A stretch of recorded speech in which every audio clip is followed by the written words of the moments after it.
الأنبياء والمرسلين سيدنا ونبينا وحبيبنا محمد صلى الله عليه وعلى آله وصحبه وسلم تسليما كثيرا. وبعد، في مكة المكرمة برحاب الكعبة المشرفة أحييكم آبائي وإخواني وأبنائي وأقول لكم السلام عليكم ورحمة الله وبركاته.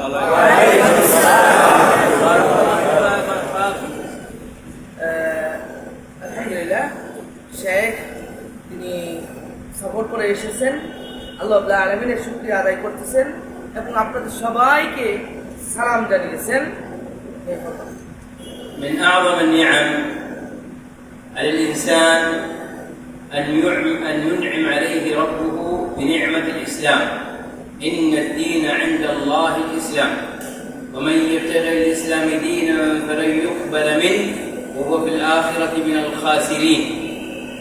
والنبي صلى الله عليه وسلم بين في الحديث أنه مهما ابتغى الإنسان دينا غير الإسلام فهو خاسر ولن يقبل منه.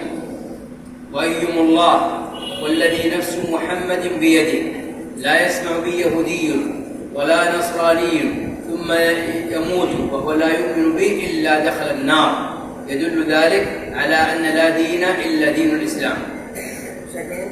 মানুষের জন্য সবচেয়ে উত্তম নেয়ামত হচ্ছে দ্বীন ইসলাম, এবং আল্লাহ রাব্বুল আলামিন এর জন্য বলেছেন ইন্নাদ দীন ইনদাল্লাহিল ইসলাম, নিশ্চয় আল্লাহ রাব্বুল আলামিনের নিকটে মনোনীত ধর্ম হচ্ছে ইসলাম ধর্ম।